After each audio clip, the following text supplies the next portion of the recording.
write books about what's going on in the Muslim world because I have an expertise in what's going on in the Muslim world. I actually travel through the Muslim world. I study the Muslim world. I understand the conversations that are taking place. And so I feel like, in a sense, I'm in a better position to sort of make judgments about what sort of socio or religious or political developments are taking place within this people of 1.5 billion a number.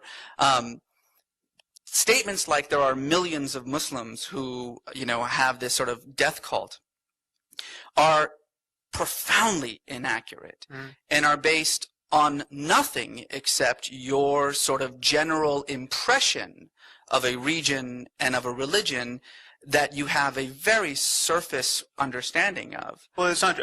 For instance, in the End of Faith, I cite these Pew polls that were done in 9 Muslim countries, actually not the most radicalized. And the most radicalized countries wouldn't let the polling be done. But even in Turkey, the Muslim success story on many fronts, the level of support for suicide bombing against non-combatants in defense of the faith was shocking. I mean, you just run the numbers. When 77% of people in Lebanon say that it is justified, that's, it's not a minority. It's not even close to a minority. Even if it were only 5% of the Muslim world that was radicalized by my lights, that is still a problem we have to talk about soberly. I mean, we're talking about 75 million people. Certainly, and I don't think anybody would say that that's not a conversation that we need to talk about. But it's a civilizational problem that is not amenable to simply saying that Islam is a religion of peace. I don't understand what Islamic civilization means. I mean, I don't. I'm talking about this global civilization. Oh, I see. I think, look, you have to keep putting pressure on bad ideas, because that's the thing about bad ideas. They don't respond well to pressure. People have internal contradictions in their lives that they can notice because they're do you think prayer works? Many people say yes, absolutely, I think prayer works. And then you say, okay, well, we have a new airline where the pilots are just going to rely on prayer to land the planes. Tickets will be cheap, and you can sign up. Who's going to sign up for that airline? If the pilot comes over the PA system and tells you that he's convinced that prayer is all he needs to land this plane, you're just going to see just stark terror on the faces of even the most religious people, and so that's a contradiction that can be pointed out, and we have to do that 1,000-fold and just keep doing it. But as you say, global warming, evolution, these are the jury's not out on questions, and many people just don't subscribe, and it's a failure of conversation ultimately. The ancient philosopher Blaise Pascal wrote in his Pensées, "The heart has reason in which reason does not know. We know this in countless ways." What would you say to people who try to lead a good and just life by through their religion and by following what is in their hearts, rather than following the literal sayings of the Bible and following reasoning? Yeah, well, I certainly don't mean to diminish experience that has nothing to do with coming to a rational understanding of the way the world works. I mean, much of our experience is not a matter of reason.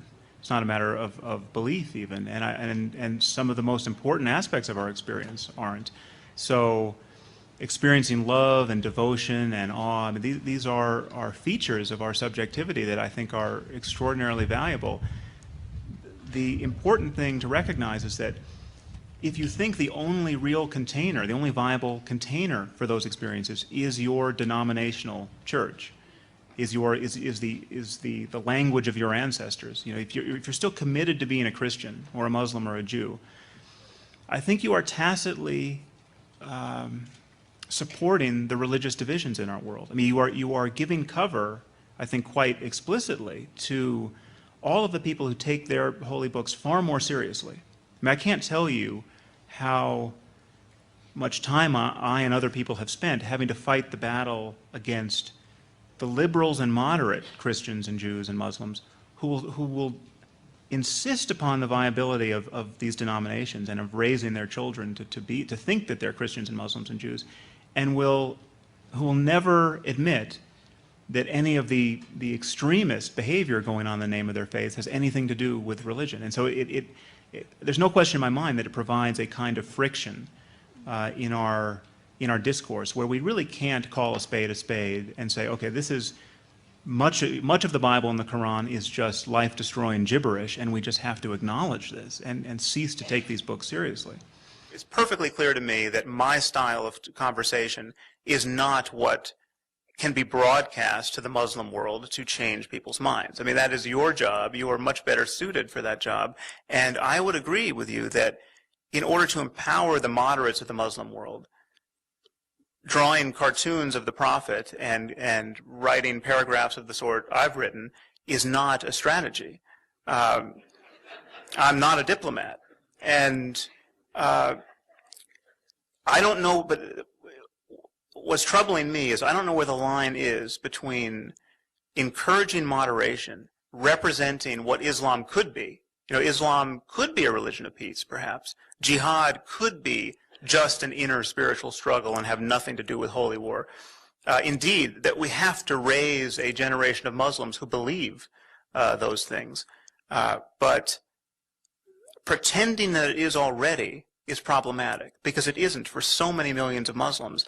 And it may be that if you pretend hard enough, in fact, you become what you pretend to be. And maybe that's part of the process. But I think we have to admit to ourselves that we are confronting the behavior of a death cult among millions and millions of Muslims, not 10,000 who went to training camps in Afghanistan.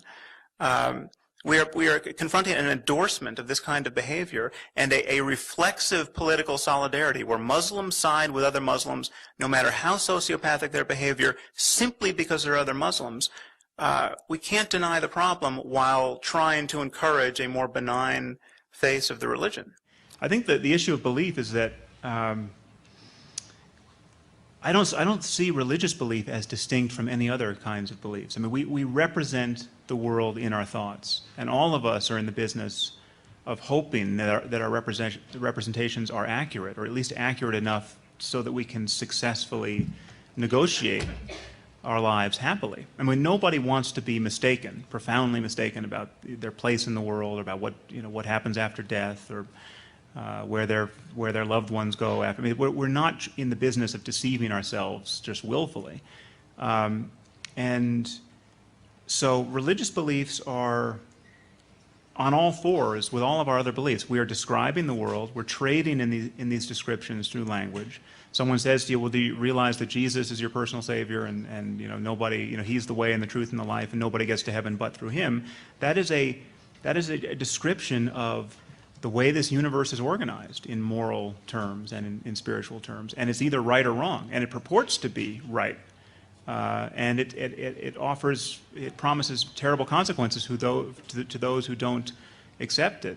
Now, this is a very strange scheme, I think, to believe in. I mean, I'm not the first person to point out that it's a very strange sort of loving God who would have salvation depend on a person's ability to believe in Him for bad reasons. I mean, it's a weird scenario, but it's a scenario that is many people find emotionally consoling. And this another aspect here is that reason and belief are not easily separated from emotion. I mean, our rational lives are deeply entangled with our emotional lives, and we feel emotional responses to things we find to be unreasonable. I mean, I happen to think that doubt is on a continuum with disgust and other psychological rejection states. And so when we doubt a proposition, we are having an emotional response to it. And so I think we just have to be. I think there's an all-purpose corrective here, which is just intellectual honesty. I mean, if you cease to pretend to be certain about things you're not certain about, see where that gets you. See where that gets you in conversation with other human beings. I think it'll get you a profoundly ethical life. It'll certainly get you a profoundly non-deceptive life. Which leads me to one other quick follow-up Yeah. question. When you say being intellectually honest and admitting you don't know these things. You said there were 3 ways to look at religion. 1, that it's true. 2nd, that it's useful. Yeah. And 3rd, that you're an atheist and that is a religion. But there's a 4th thing, and that could be that you're an agnostic. You don't know whether it's true or Yeah, not. but I don't meet too many agnostics about Zeus. You know, all these agnostics about the God of Abraham should also be agnostic about Zeus. I mean, that's the same scenario. If the poorest, most molested people were, by and large, the jihadists, and the engineers and the architects and the doctors, people who had a benefit of the good life, were disproportionately moderate, then this analysis of yours would make some sense. But we have someone like Ayman al-Zawahiri, right? A surgeon. He comes from one of the most respected families in Egypt. He's got doctors and judges and pharmacists as far as the eye can see. He is not an exception. He is not. If you correct for literacy in the Muslim world, support for suicide bombing goes up. I mean, this is the most radicalized people are not the people who, in particular, well, you can see this in microcosm when you actually look at the biographies of the 19 hijackers. These were all college educated. Many of them had PhDs. I mean, it's just not religion really is separable as the most important variable. And what is actually right on the surface to be seen is that these people are telling us what is motivating them.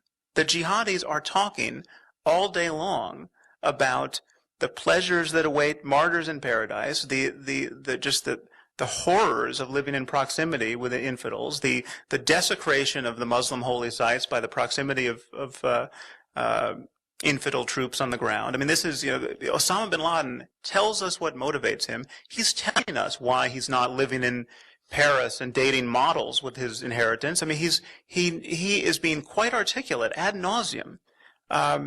And so to deny the role that religion is playing, I would never for a moment say that there are not poor, mistreated people driven to extremis and to extreme violence for reasons other than religion. Of course, that happens.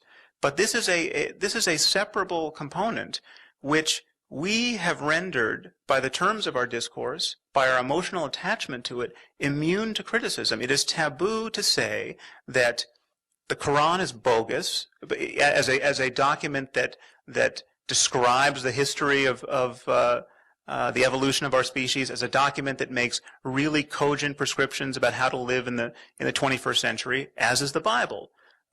Almost entirely bogus if you're going to take it as a text to live by.